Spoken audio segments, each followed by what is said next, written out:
From the studios of Ave Maria Radio in Ann Arbor, this is Veterans Radio. And now, here's your host, Dale Throneberry.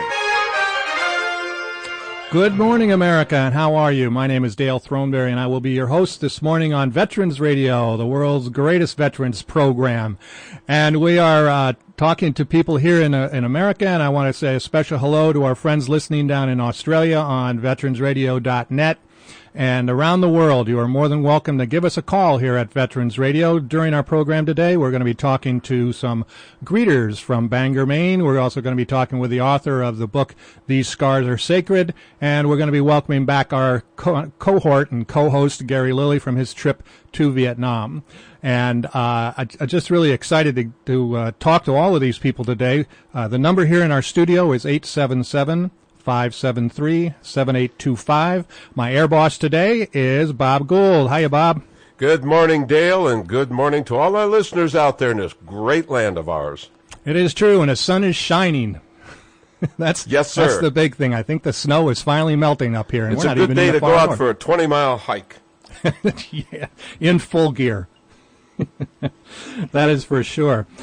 Joining us right off the bat here on Veterans Radio is an organization in Bangor, Maine, and I want to just tell them how thankful we are for the work that they do up there, and their job is that they greet troops as they come home, and they've been doing this for a number of years, and I want to welcome Chuck Maples and Dee Denning to Veterans Radio. Good morning to both of you.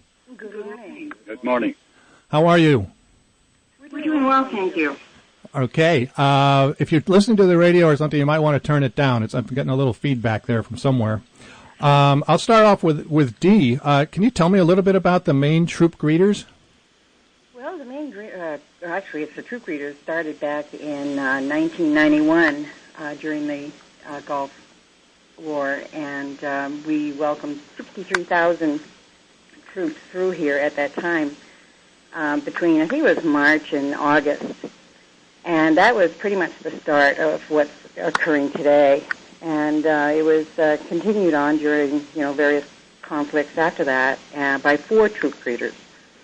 And then when this all started again, Harry Rideout and Dick Campbell called for local patriots to come out and hold flags and show support.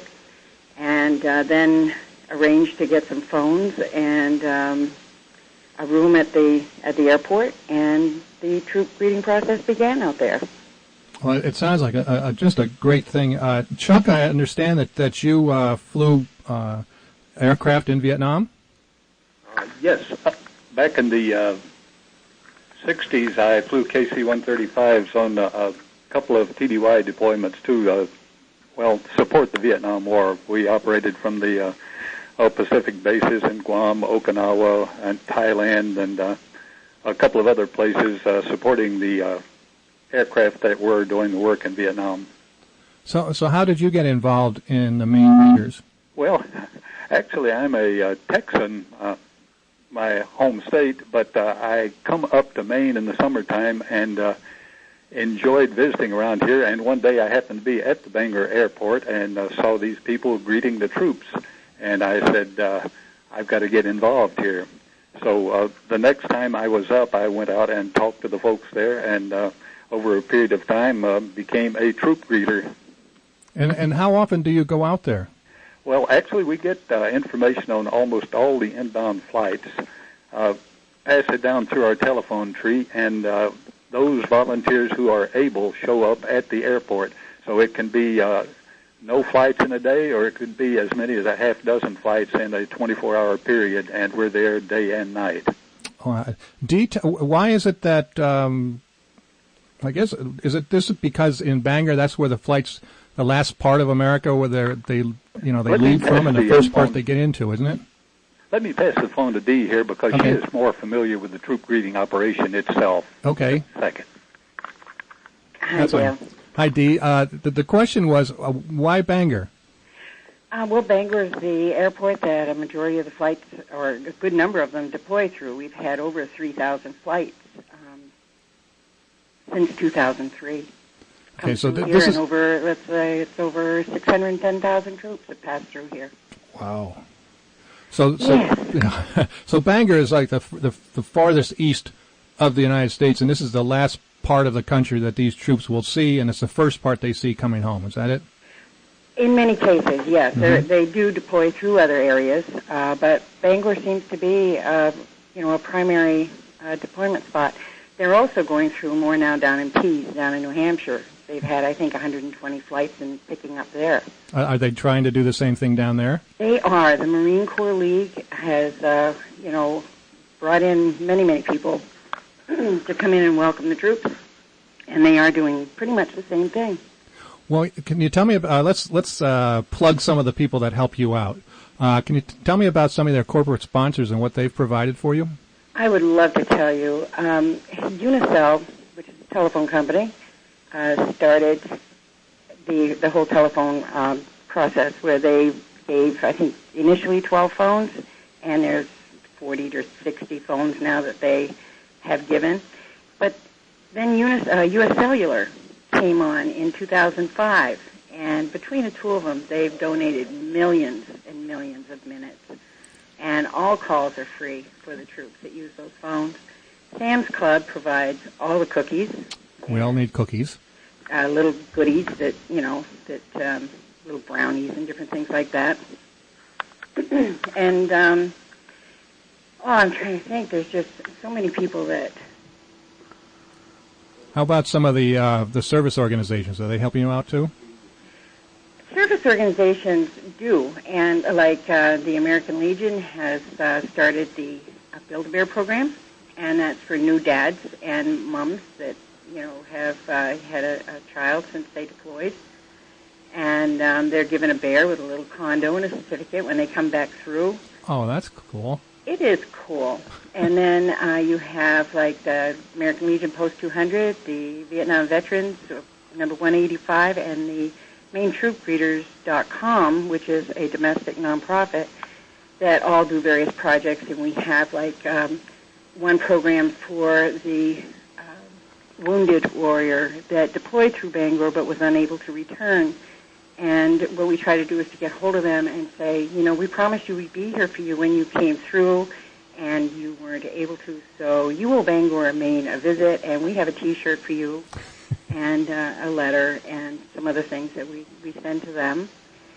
We've also started a new project where we're going to be sending 3x5 embroidered flags to deployed units that have deployed through here, that they can fly in Iraq or Afghanistan and then send home to their families.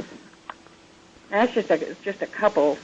We have a Beanie Baby project that we do through the Vietnam Veterans, and that's where we give the small toys to the troops that are on the street, because they found that a lot of the troops that are patrolling that give out these items are less targeted. Mm-hmm. Well, what if somebody wanted to help you out with a contribution or something along those lines? How would they do that? Well, there are two websites. There's MainTroopGreeters.com, which is the one that the American Legion Post 200 and the VVA are on. And then there's also one that was established in 2006, and it's called the MainTroopGreeters.com, and donations can also be placed there. Okay, so one is called MainTroopGreeters.com. Right. And the other one is called the Main Group? Yes. TroopGreeters.com? Right. MainTroopGreeters.com was, I created that back in 2004 for the troops and their families. Okay, so our people can go to those websites and they can donate money or anything else that you might need? Yes, they can. But, I would really, really encourage listeners to get involved in various ways. Not everybody can do what we're doing because, we have the opportunity, of being in the location. But if they see a veteran, just go out and say thank you. Well, that's very true. We have a quote on our website from Will Rogers that says, not everybody can be in the fight. Some of us has to stand on the curb and clap as they go by. And I think that's what some of us have to do. Well, I want to thank both Dee and Chuck, Dee Denning and Chuck Maples from the Maine Greeters group from Bangor, Maine. Thank you so very much for what you do for our troops coming and going, and we need more people like you out there. Thank you so very much. Well, we would like to thank all of your listeners. Thank you. You are welcome. Thank you. And right now we're going to, in fact, here's a nice little segue. We're going right into our Welcome Home segment, Bob. Yeah, Dale, I wanted to add one thing there. The troops do not know that they're going to be there when they're being greeted like that. Imagine the surprise in the fact that they give them cell phones with unlimited calling. They can call their loved ones right from the Bangor. Oh, I think that's terrific. I would, and they have no idea. They have no idea. Well, they may now a little bit. Well, yeah, I know. Yeah, well, we just rumor control. Now everybody knows. Well, now that we're right, just put it on the air. And to say something, our Welcome Home. We've been doing our Welcome Home for 4 years. That's true. And the Bangor Greeters for 5 years. Okay. Welcome Home each week on Veterans Radio. We welcome home servicemen and women who have been stationed around the world in the service of our country. Dateline, Birmingham, New Jersey, Burlington. Have you heard of Burlington? You're from New Jersey. Burlington, New Jersey. It's Burlington. Is that right? Yes, that's right. I really like Burlington coat wear. How close is that to where you were? Everything's close in New Jersey. Not that far away. Maybe about 30 miles. Burlington, New Jersey. A ceremony was held at McGuire Air Force Base for 75 airmen of the New Jersey Air National Guard's 108th Air Refueling Wing Security Forces Squadron. They recently returned from a 6-month deployment in Iraq. Dateline, Fort Eustis, Virginia. 65 Fort Eustis-based soldiers from the 7th Sustainment Brigade returned home following deployments to Kuwait, Iraq, and Afghanistan. Welcome Home is sponsored each week by the Marine Scholars Program of Ave Maria University. For more information regarding the Marine Scholar Program, visit them online at avemaria.edu or call the Assistant Director of Admissions at 239-280-2552. That's 239-280-2552. Welcome home. You have honorably served the United States and the Marine Corps in times of peace and war. Now we would like to serve you. The Marine Scholars Program covers the total cost of attending Ave Maria University by combining resources from the Ave Maria University Marine Scholars Funding, federal financial aid entitlements, and the GI Bill. The benefits are granted for the duration of the recipient's study at Ave Maria University, contingent upon good conduct and good academic standing. The Marine Scholars Program is open to all reserve and active component Marines and other combat veterans of Operation Enduring Freedom and Operation Iraqi Freedom who have honorably served our country. Please visit us online at www.avemaria.edu or call the Assistant Director of Admissions at 239-280-2552. You helped us. Now let us help you. Semper Fi.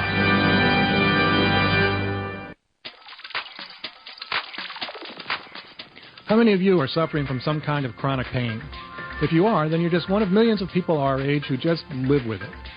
I strongly suggest that you give Quantum Physical Therapy a call at 734-483-9200. Quantum Physical Therapy is a multifaceted facility providing cutting-edge conventional and alternative rehabilitation services. The highly qualified and friendly staff at Quantum are the movement experts and are committed to coming up with a specific solution for your specific problem. Whether it's pain, weakness, swelling, nerve injury, amputation, disease, or age-related morbidity, they can help you lead a productive life. Quantum Physical Therapy has 2 locations, one at 5417 Whitaker Road in Ypsilanti and the other at 6180 Michigan Avenue in Saline. That's Quantum Physical Therapy, 734-483-9200 or on the web at www.qptherapy.com.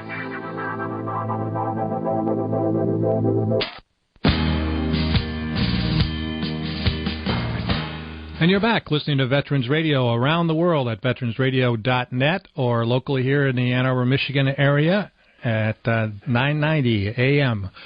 And we're going to be talking to our guest in just a second, Elliott Storm, and I want to make sure we get our number out here. It's 877-573-7825. That's 877-573-7825. And Elliott Storm has written a book that we've talked about before, but we're going to talk a little bit more detail today. And if you do call in with a question, I think we might be able to get you a copy of that book for you. I wanted to read one review of the book right here. I thought it was very interesting. It says, These Scars Are Sacred is about a young man who was drafted into the Vietnam War. The author did what his country asked of him. Through this young Marine, we hear the truth about a war, about what war is all about. Storm's story will shock you, but there's no complaining or bitterness. Storm tells it like he saw it and doesn't spare the reader the gory details. When you finish the book, you will feel pride in our armed forces for their bravery and the patriotism.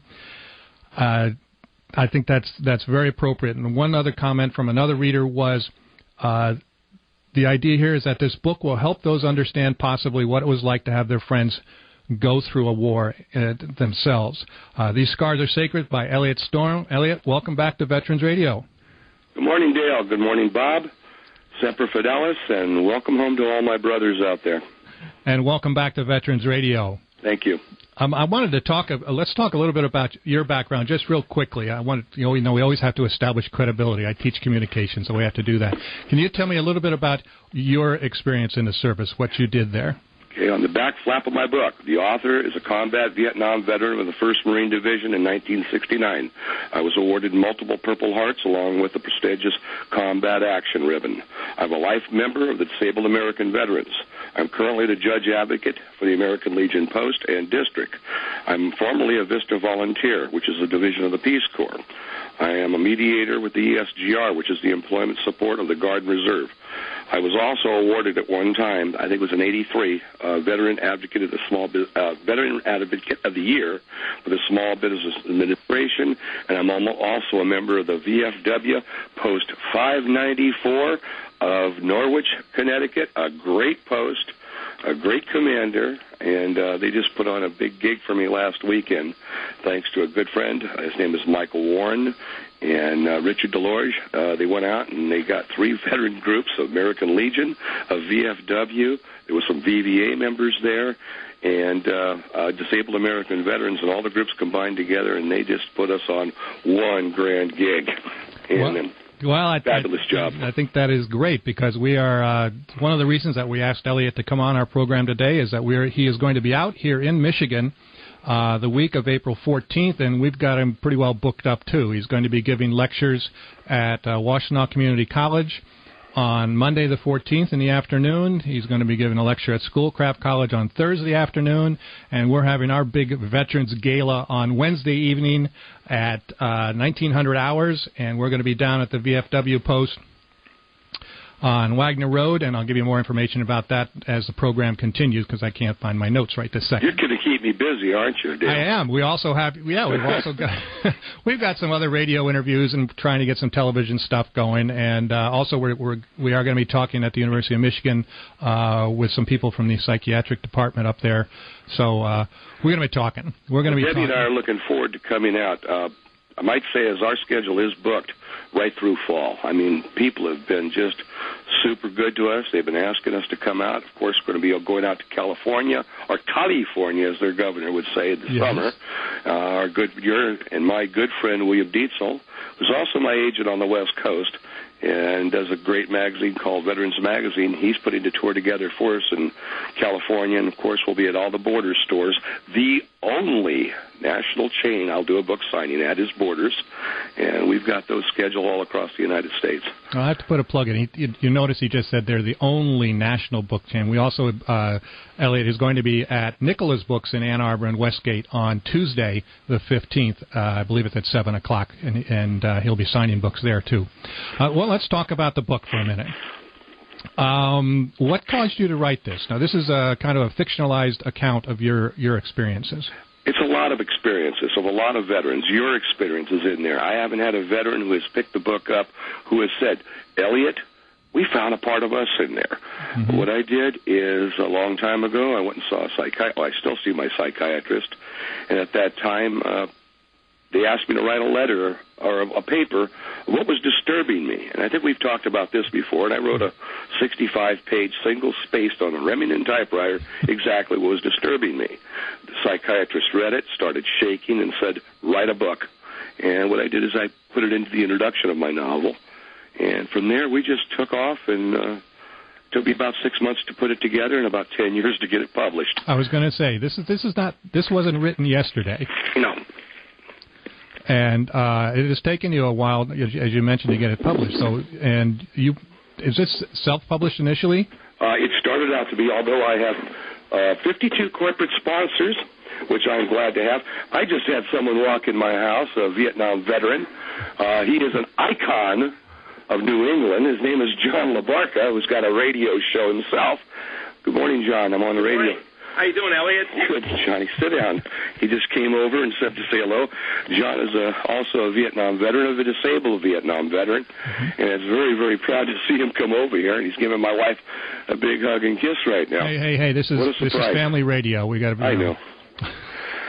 Anyway, that's Hi, where John. it How are started. you? Here, hold on. You can say hello to him in a moment. I know we had something scheduled. Sit down, John. But what a surprise to see John here. John is, like I said, an icon of New England. Everybody knows who John LaBarca is. And, anyway, that's how it started, Dale. But I'd like to ask you a question. Okay. What is post-traumatic stress disorder? What is post-traumatic stress disorder? Well, that's a good question. I think a lot of times it is whatever that you are exposed to. It doesn't make any difference if you you could be in a car wreck, you could witness somebody getting blown apart in a war zone, but it's something that scars your brain almost. And most people can deal with events in a lot of cases, but some people just cannot, and it seems to haunt them as they go through life. And it could be an odor. It could be avoiding a place where the incident occurred. It could be. You're talking about the triggers now. That's my next book, so let's stop. Oh, okay. I don't want to get into that, right? I think it's so many things to so many different people. I mean, that's one of the problems. I think when they initially tried to come up with a definition of what post-traumatic stress disorder was, and people, they used to call it shell shock or right. Soldier's heart, all kinds of good things. Yeah, and again, I don't want the public to misunderstand me. It is not just military that has these problems. Okay, but what makes us, you, I, my brother who's sitting down next to me, and all my brothers listening in right now, what makes us unique? What makes our post-traumatic stress disorder unique? I think because it was finally recognized. Well, number one, but there is a difference. Okay, you tell me. And there's a big difference. And the big difference is this. I don't care if you flew a helicopter. I don't care if you were out in the jungle. I don't care if you sat behind a desk in Nam. We had something that happened that was very, very unique. When we came home, we were all blasted.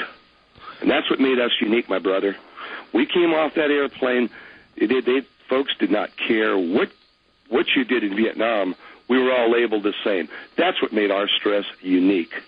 And that's one of the reasons I wrote my book and put it into writing to show my brothers it's their book.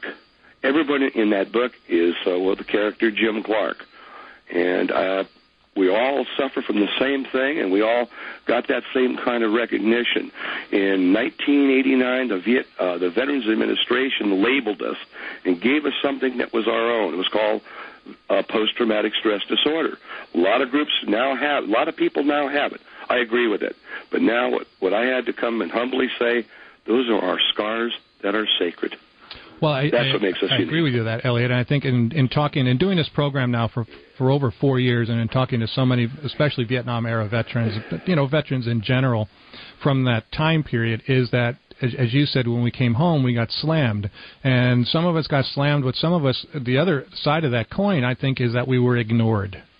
And nobody wanted to know what it was that you went through. And one of the things, and we talked about this just a couple of weeks ago, we were talking with an Indian chief and historian, and talking about the necessity of talking about your experiences together. And that's one of the things, when we came back from Vietnam, is that most of us came back as individuals. We didn't come back as a group. And so we didn't have the time to decompress. We were thrown from being in Da Nang, Saigon, wherever it was that you left from. 24 hours later, you're walking into your front door at home, and, mom's giving you the hug and all these other things, and they just wanted you to put your uniform away and, go back to school or whatever it was you were doing. Good luck. And, it was very difficult to do that. And I wasn't even aware of that myself for, I don't know, 20, 25 years. I thought I was fine, perfectly adjusted. Well, that's why I wrote. That's one of the reasons the scars that are sacred are still with us. Again, folks who have read the novel have saw Jim Clark going from them jungles to a point that was home, to a point that where he got educated, and he still suffered. And he went through a lot of crises through that book, and in the end, I think there's a heck of a twist to the ending, but that's how he found his healing, that I didn't find mine that way, but that was just what how the ending ended. Sometimes it just takes, talking to the right person. We're talking with Elliott Storm, the author of the book These Scars Are Sacred, which deals with many veterans' issues of being in combat and coming home to a civilian life, and it doesn't necessarily go quite as smoothly as many of us had anticipated. If you have a question or you have a comment or a story that you'd like to share with our audience, give us a call here at 877-573-7825. That's 877-573-7825. You give us a call, we'll give you a book. How about that? Yeah, that'd be great, Dale. Well, we're trying to do that. It'll need to be autographed, won't it? And they are autographed. And I want to talk about, we've got about 3 minutes or so until we're going to come up to our first break. But I want to talk about how you've distributed this book. I think that's amazing the way that you've done that. We can talk about that.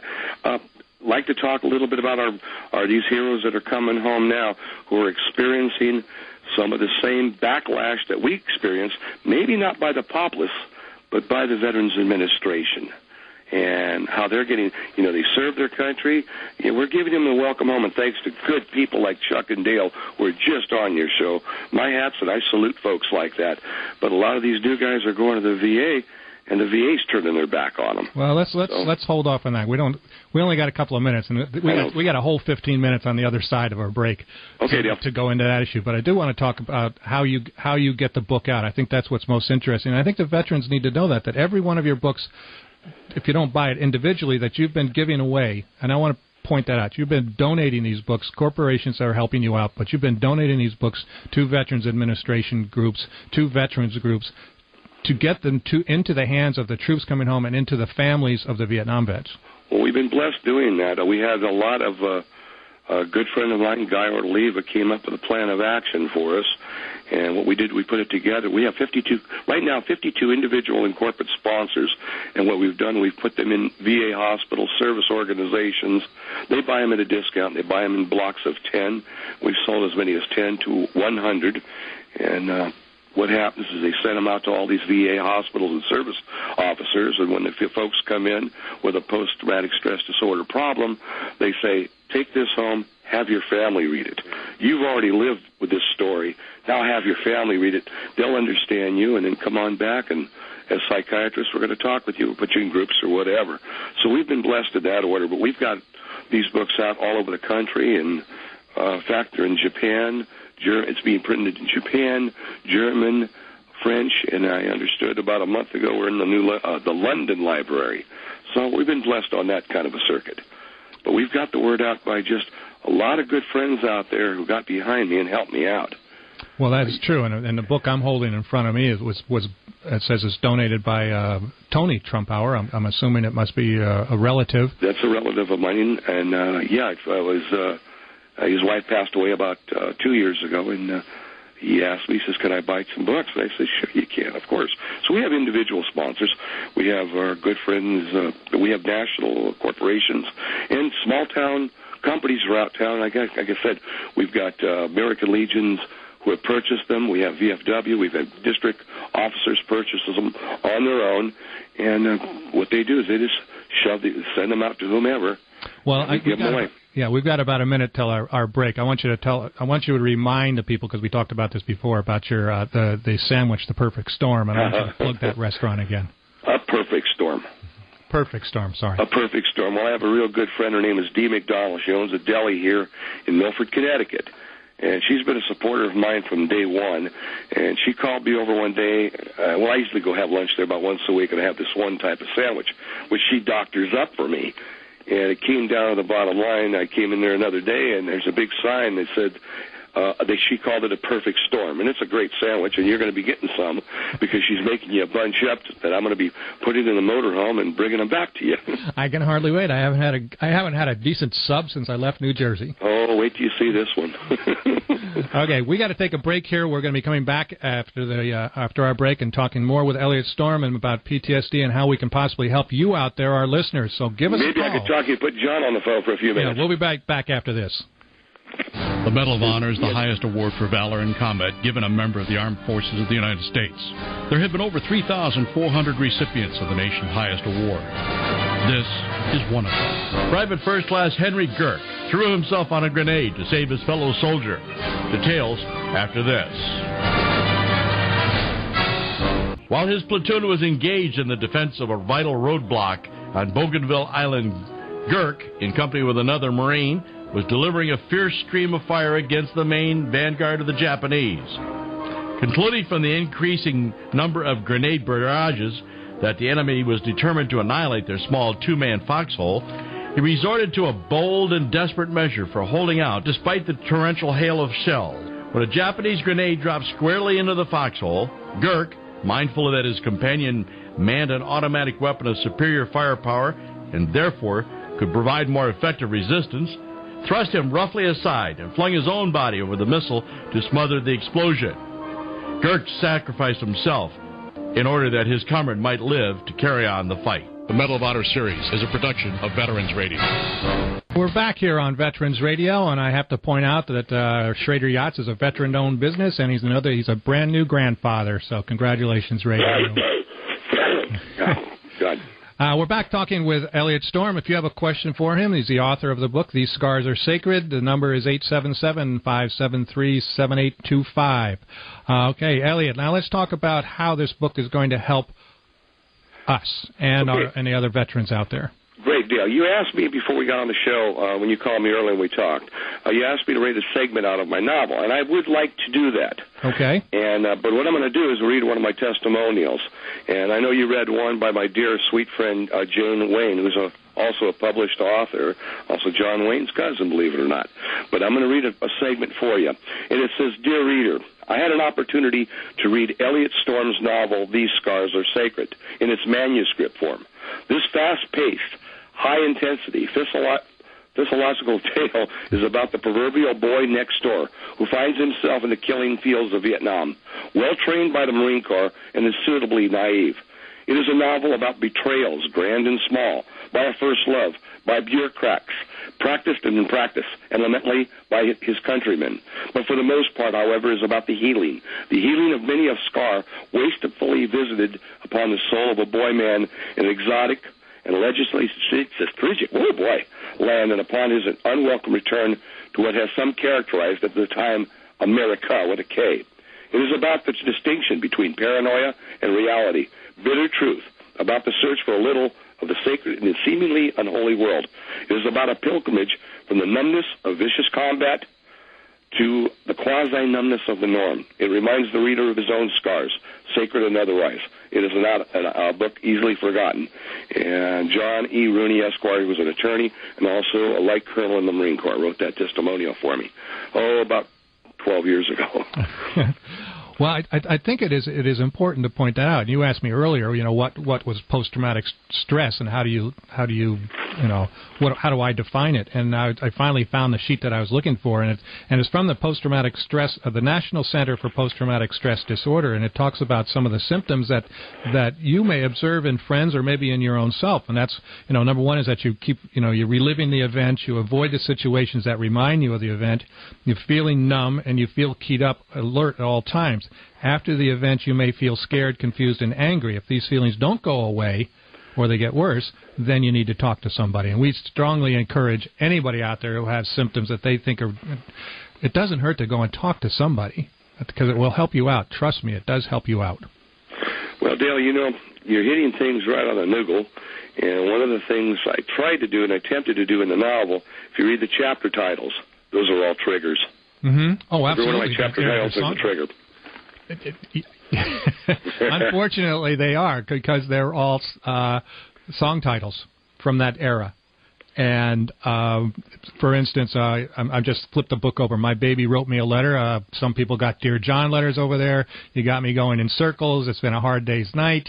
Oh, let's see what else. Break on through to the other side. Right on through to the other side. I just played that in class the other day. It is amazing what does trigger these flashbacks, and people say, whatever, you still have flashbacks, and you go, yeah, everybody does, and some of them are good flashbacks, and some of them are bad flashbacks. And we have some good times, Dale. You know that as well as I do. My good friend Johnny sitting right next to me, who I'd like to have him say hello to everyone because you probably remember his voice in a little way when you were in Vietnam. You were on the Mars station. Oh, he's like over. Huh? You remember that? Yeah. Hi, John Over. Hi, John Over. Hi, Mom Over. As you were taking orders, I'm saying, Mom, I've got to go right now. Well, let's talk Over. Mom, I've got to go right now. I remember that happening to me. Sure. So those things, and again, you get a reality check. That's crazy. You're talking to your mother on the telephone, and you're getting incoming orders. So, the craziness of that place has stayed with all of us. But there were good memories, too. We've all formed some great brotherhoods. You and I, Dale, we're great brothers. And that's one thing I love about Vietnam vets when we get together. When one sees my cover that I wear with my hat, mm-hmm. or I see one, Debbie and I will be out on the road somewhere. We'll go into a truck stop to get fuel for that big beast that we drive. And I'll see a trucker in there with a hat on. I'll walk up to him. Welcome home, my brother. And, it puts tears in each of our eyes, but it's something we've given each other. Well, I strongly agree, and I think that some of us have taken longer to realize that we were not alone, and we're still not alone, and that we need these guys, these men and women that went through the experiences with us. We need them. They are our foundation, and they are part of us, and they all live within us. Exactly. I think so. You wanted to introduce John. And let me put John on for you. This is John LaBarca, and like I said, if you're in New England, you know who John LaBarca is. Johnny, this is Dale Thornberry. Hey, Dale, welcome home, brother. Hey, welcome home to you, John, and thank you for being such a good friend to Elliott. He needs all he can get. He's been a good friend to me. When I first met him, the first thing we did was hug and say, welcome home, brother. And, the tears always show up, I've been working with the Veterans Administration. I'm in the midst of it now, mm-hmm. and serving with other Vietnam veterans and the new veterans that are coming home today. And, we Vietnam veterans, literally, with our struggle and our work to get recognized and with the help of others, we've literally blazed a trail for some of these new veterans that are coming home today. And, it's funny that everyone's got to struggle to get something back after they've, been willing to donate their entire lives, Mm-hmm. And sometimes it's just not fair. We know it. We've lived it. Well, I think one of the things that we learned through our experiences is that we cannot ignore, this generation. No. And, we have to help them because people, you need to help people. And that's the problem that many of us, incurred when we did come home is that nobody would seem to be around that was willing to give us the help that many of us needed. Someone had to make that first step, and many of those people were veterans as well. That's true. Because no one understands a veteran better than a veteran. That's true. I'm going to need to cut away here. We've got a call coming in from Tasmania. Oh, great. Alan Wood is on the phone, and Alan, I want to welcome you back to Veterans Radio. Alan? Yeah, it's about 8 months since I last talked to you guys. That's true, and I want to appreciate you very much for listening. Are you there, Elliott? Elliott will be here in a second. Hold on. Oh, okay. Yeah, I'm a vet. I was over there a year ago, actually, in Ann Arbor. Right. My wife and I spent a week there and got to meet the Chapter 310 guys. And I'm diagnosed with PTSD, of course. I've had it for about 10 years now. I was over there in Vietnam 68-9 with one of about 60-odd thousand other Aussies. That's true. You were down around the Long Thon area, weren't you? We were down inland from Vung Tau, south. What would that be? Southeast of Saigon. Right. Yeah, because I was looking at some photographs the other day, and I have a picture of an Australian gunship helicopter, which was an H model with them, with your rockets and stuff hanging off the side.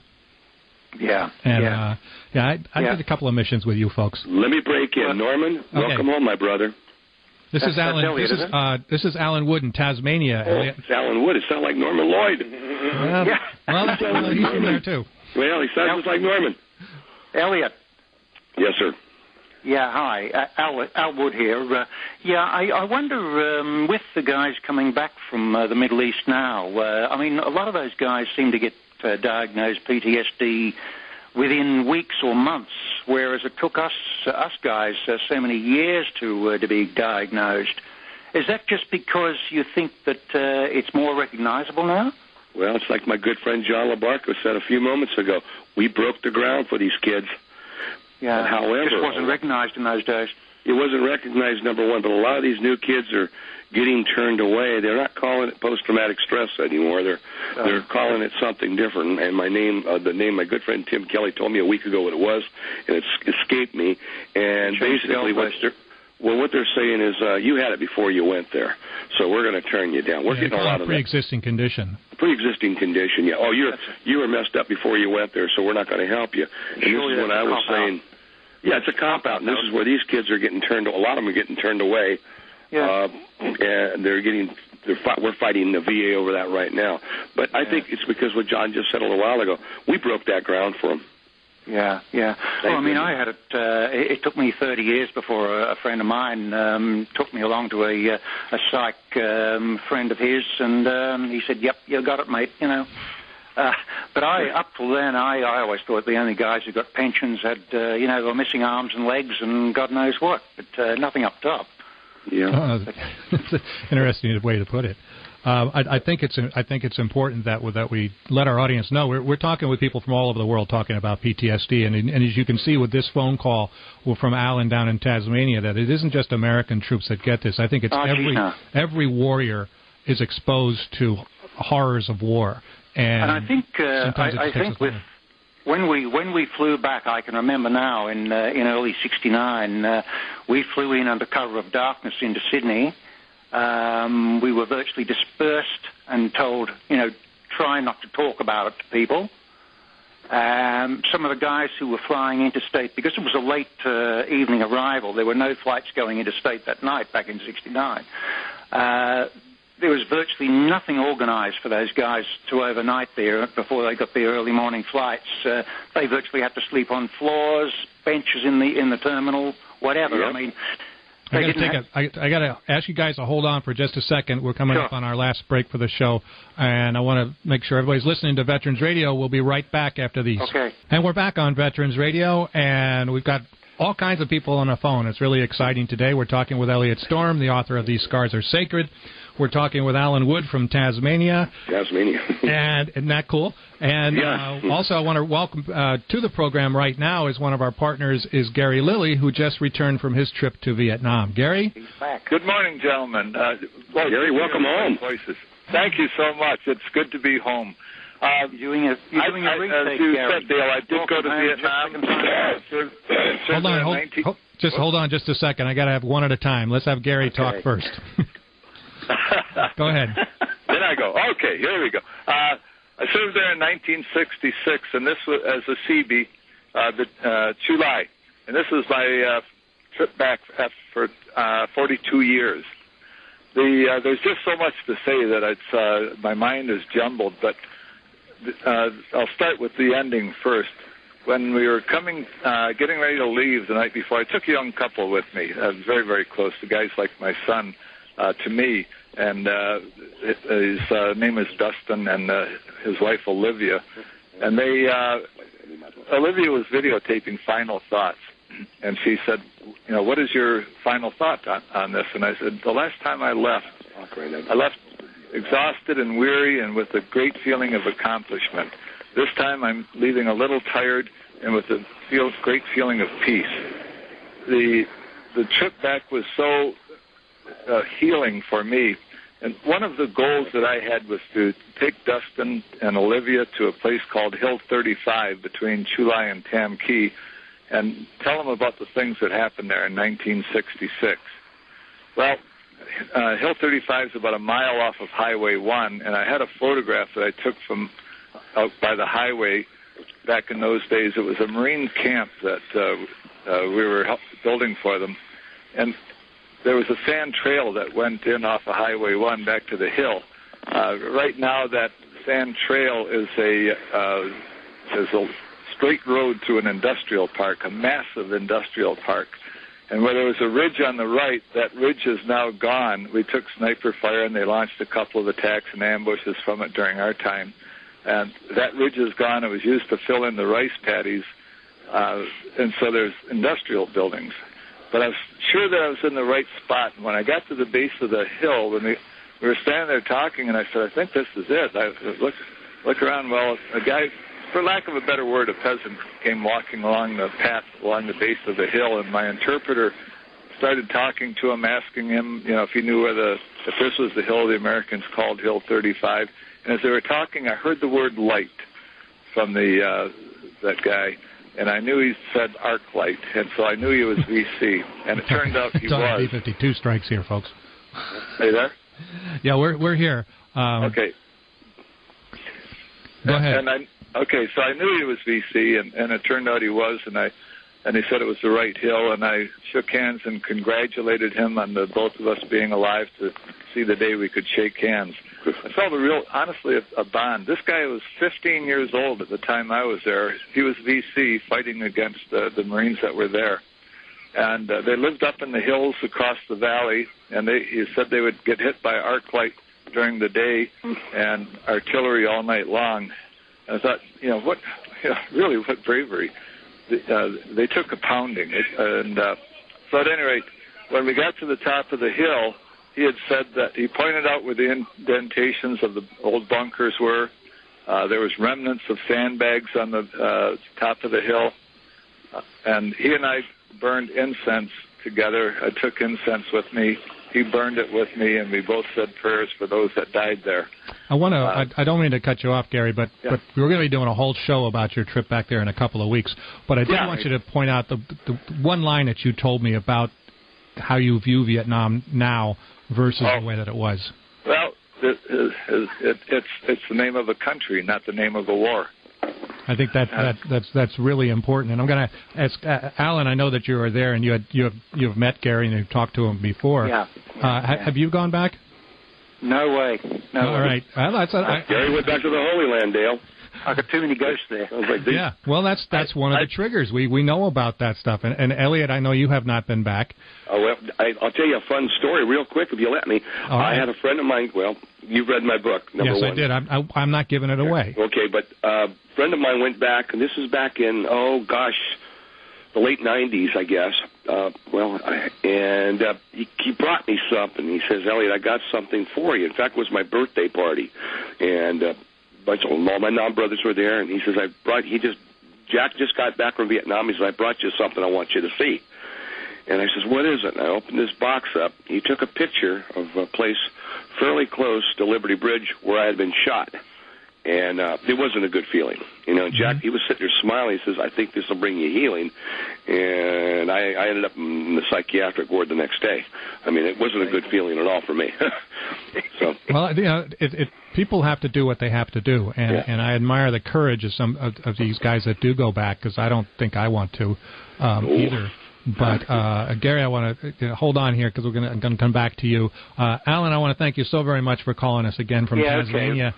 And we're going to be talking to you again because I know that Gary's got a Dog 3 show coming up, and we're going to be talking with you sometime in the near future. Thanks so very much. Well, I'll let you guys go, and I'll get back on the computer and listen into the end of it. There you go. Alan, welcome home, my brother. Good talking to you. Okay. Thank you. Bye-bye. All right. Bye, Alan.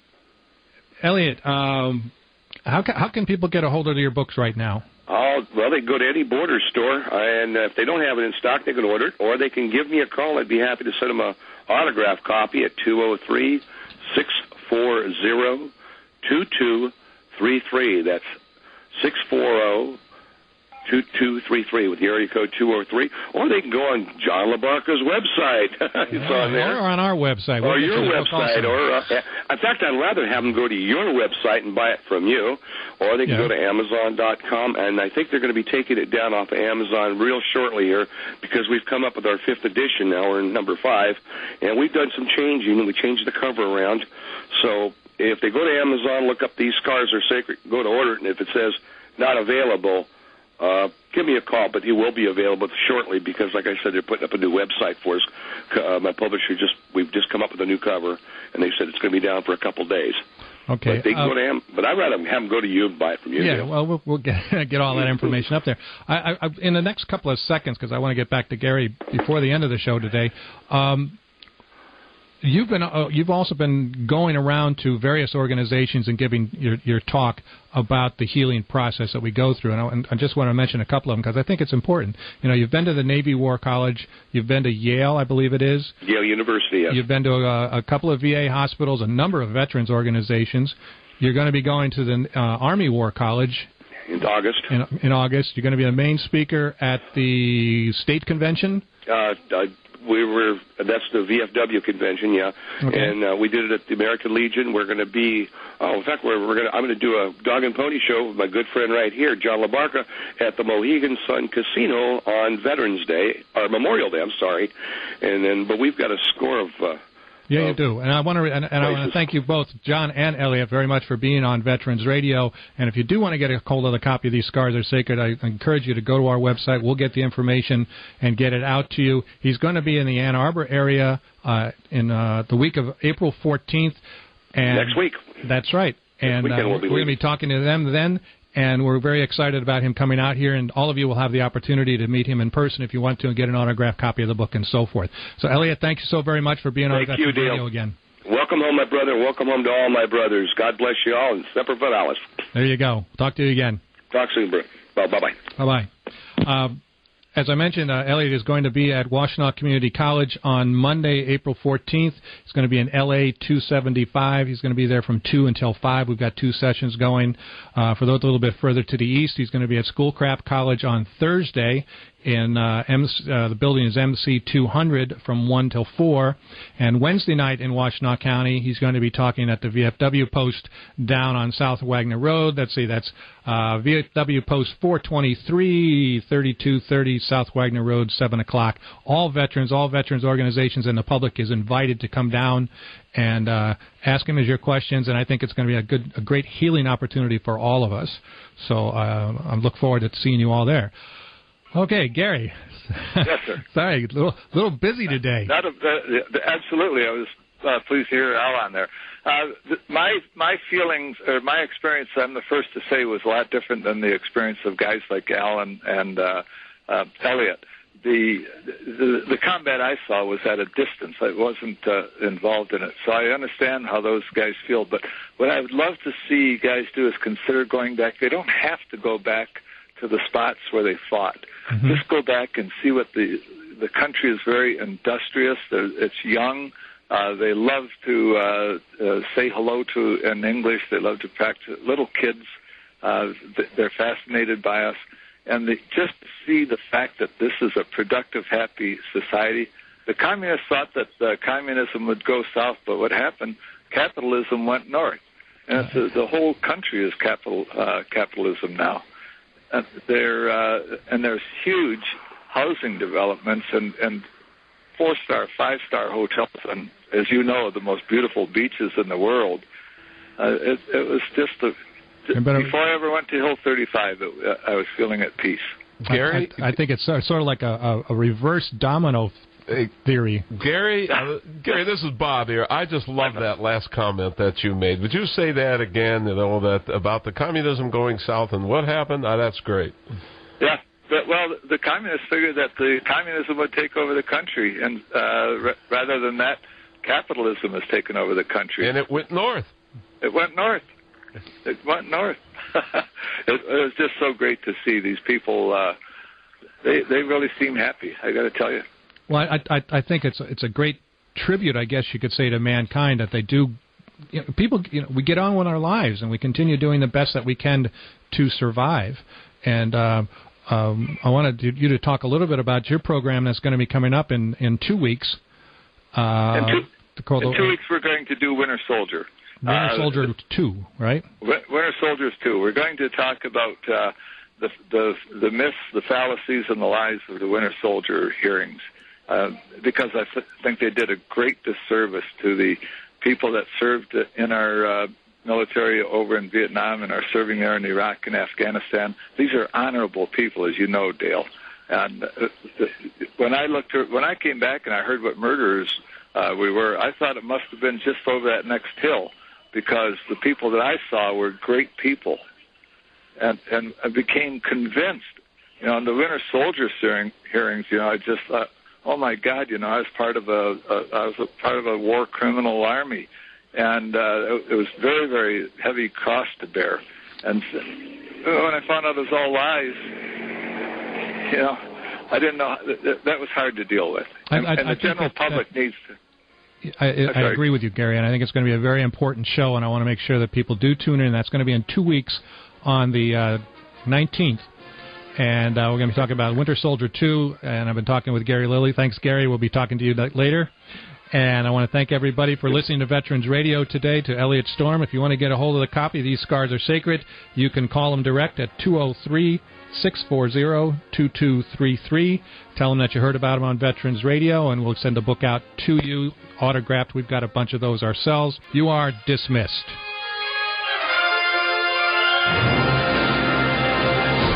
The opinions expressed on this program are those of our guests and are not necessarily those of Veterans Radio or this station. Veterans Radio is a production of Veterans Radio, LLC. Radio for Catholic and other Christians. This is 990 WDEO.